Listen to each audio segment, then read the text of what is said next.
this video, I will show you how to use Virtual Revolut Card. So first of all, open up your Revolut and then go and click on the card section at the top right.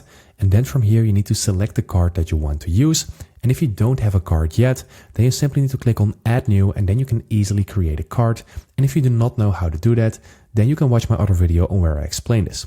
But assuming you have a card, go ahead and select the one. I'm just going to select this purple tutorial card.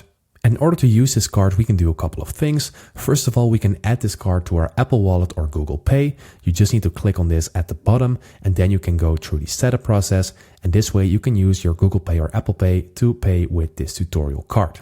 You can also click on the card itself and there you will find the card number and the expiry date and the CVV.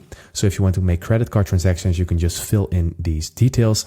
And you can also go and click on settings. And then from your settings, you can terminate your card, unblock CVV, name your card, increase or decrease the spending limit, and see all of the cash accounts that are linked. So this way you can use your Virtual Revolut Card. Thank you for watching. Subscribe.